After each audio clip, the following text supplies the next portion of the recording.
Yeah, I'm disappointed the Prime Minister is not taking that role seriously. It's a conservative government. That's what it is. A Canadian Prime Minister who's an economist just got cornered on the most basic economic question. How will you explain to families the financial catastrophe your war support created? And his silence was deafening. This is the moment Parliament revealed why Mark Carney's government is losing control of the national narrative. This is Canadian Parliament on March the 25th, 2026. Three major issues are about to collide in question period. 1. The government's support for Donald Trump's Iran war and the economic chaos it's causing Canadian families. 2. A conservative crime bill that's forcing the Liberal government to choose between ideology and public safety. 3. Accusations that Mark Carney's progressive government is actually governing like conservatives. By the end of this session, the Prime Minister will be facing attacks from both the opposition Conservatives and the NDP, and he won't have good answers for any of them. This is Canadian politics at its most explosive. The NDP Interim Leader stands up and delivers a devastating indictment. The Prime Minister is an economist. He understands economics better than almost anyone in Parliament. Yet he supported Trump's war on Iran. He continues to support it. And now Canadian families are bearing the financial cost. The Interim Leader lists what's happening. Sky-high prices at gas pumps. Food prices soaring. Fertilizer costs exploding. Healthcare services at risk. Helium supply disruptions. Economic chaos predicted to last years. Then he asked the nuclear question, as an economist, what do you have to say to Canadian people who will bear the financial brunt of this war in every household in this country? The implication is devastating. You knew this would happen. You're an economist. You understood the economic consequences. And you supported it anyway. The Prime Minister's response will reveal whether he can defend his position or if he's trapped. Here's what makes this attack so effective. Mark Carney's entire reputation is built on economic competence. He was the governor of the Bank of Canada. He's supposed to understand markets, consequences, and economic systems. But the NDP is forcing him into a corner.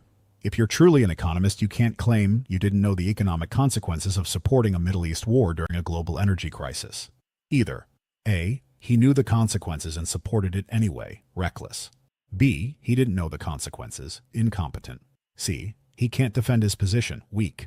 No matter which answer he chooses, he loses credibility. The genius of this attack is that it uses his own credentials against him.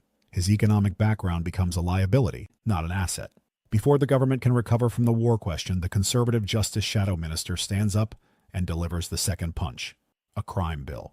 The message is straightforward. Canada has a crime crisis. Families can't let their kids play outside, seniors can't go to parks, neighborhoods are unsafe, and the Liberal government's catch-and-release policies are to blame. But here's the political genius.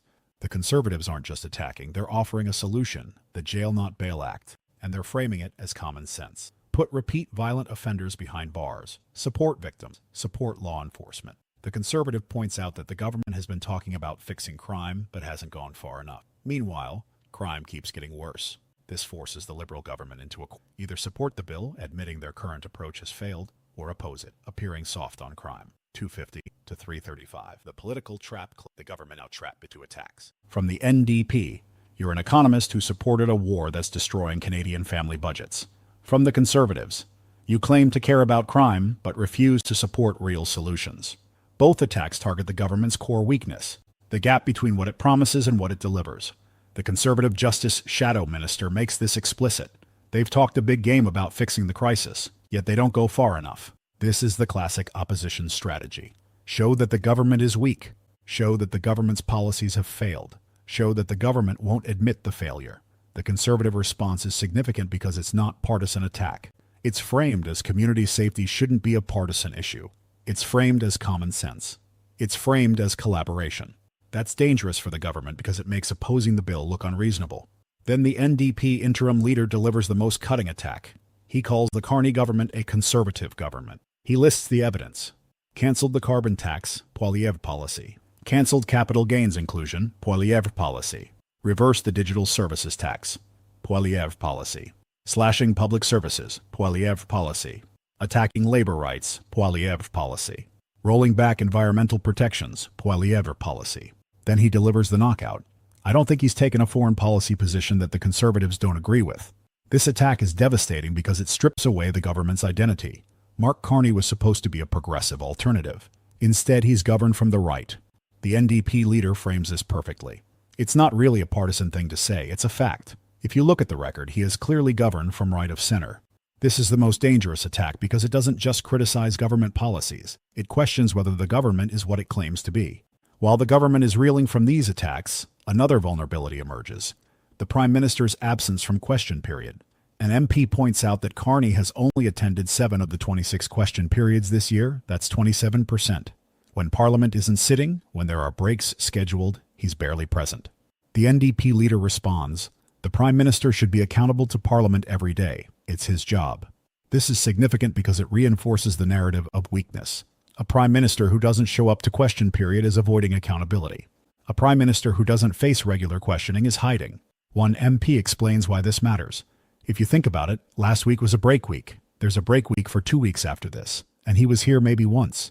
The image is clear. A Prime Minister who's avoiding his basic constitutional duty of accountability. This compounds all the other attacks. Not only is his policy indefensible, but he's also avoiding the chance to defend it. Meanwhile, a separate but related crisis is unfolding. Bill C-20, which addresses judges giving leniency to non-citizens to avoid deportation. A conservative politician presents case after case. A permanent resident convicted of trying to buy sexual services from a 15-year-old. Conditional sentence. A visitor convicted of groping an 18-year-old. Discharged to avoid deportation. An international student spying on female housemates. Under 6 months. A drug smuggler caught with cocaine on bail. Half the sentence he deserved. The message is clear.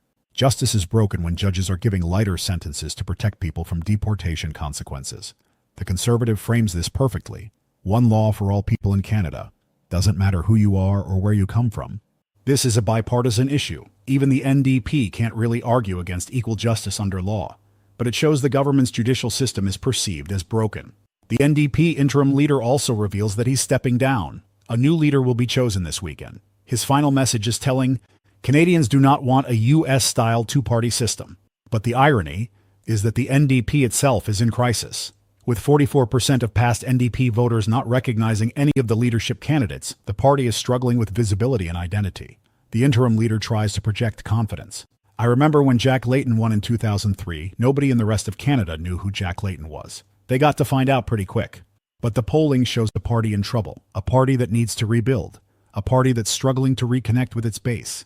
This matters because it affects the overall political landscape.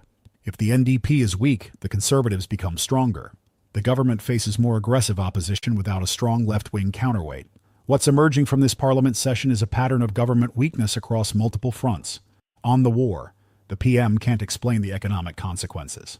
On crime, the PM won't support tough sentencing changes. On identity, the government is accused of being conservative, not progressive. On accountability, the PM avoids regular question period. On justice, the system is broken in how it treats sentencing. This isn't just one bad day. This is a government with no coherent narrative. The Conservatives are unified. Crime is up, judges are too lenient. We need tough sentencing. The NDP is unified. The government has abandoned progressivism. It's governing like Conservatives. The government is split. It claims to be progressive but is passing conservative policies. It claims to care about crime but won't support tough measures. It claims to care about judicial fairness, but the system is demonstrably unfair. Every opposition party, Conservative and NDP, is finding cracks in the government's foundation. This parliament session matters because it reveals a government and identity. Mark Carney was supposed to bring economic competence and progressive values. Instead, he's supporting unpopular wars that hurt Canadian families, refusing to acknowledge crime crises, governing from the right while claiming to be progressive, avoiding accountability in Parliament, presiding over a judicial system that appears broken. The opposition, both Conservative and NDP, has identified these weaknesses and is exploiting them systematically. The government has no unified response. It can't defend its war support on economic grounds. It can't defend its crime policies against bipartisan criticism. It can't defend its identity against the accusation that it's conservative in sheep's clothing. This is the moment when a government that seemed stable begins to crack. What happens after this parliament session will determine whether the government survives the political crisis. In the crime debate, the government must decide whether to support the Jail Not Bail Act. If it does, it admits its current policies have failed. If it doesn't, it looks soft on crime. In the war debate, the PM must articulate why supporting the Iran war was worth the economic cost to Canadian families. He hasn't done this yet. In the identity debate, the government must explain why it's progressive if it's implementing conservative policies. It hasn't done this either. On accountability, the PM must decide whether to increase his presence in question period or continue avoiding scrutiny. Each choice has political consequences. Avoiding the questions makes the government look weak. Answering them might expose more vulnerabilities. The government is trapped in a position where no answer is good. What's significant about this Parliament session is that it shows both opposition parties, normally enemies, identifying the same fundamental weakness in government. The government is not what it claims to be. It claims to be progressive but governs conservatively. It claims to care about crime but won't support tough solutions. It claims to be economically competent but supports economically destructive wars. It claims to be accountable but avoids Parliament. This is a catastrophic credibility crisis. When both your left-wing opposition and your right-wing opposition are saying you've abandoned your principles and aren't delivering on your promises, you're in serious trouble. The government's response will determine whether it can recover from this moment or whether this marks the beginning of its downfall. So here's the real question facing Mark Carney's government after this Parliament session. Can a Prime Minister survive when both the Conservative opposition and the NDP opposition are saying the same thing? You failed, you're hiding, and you're not what you claim to be? The answer will define the next election campaign. And based on what happened in Parliament today, the government's time is running out.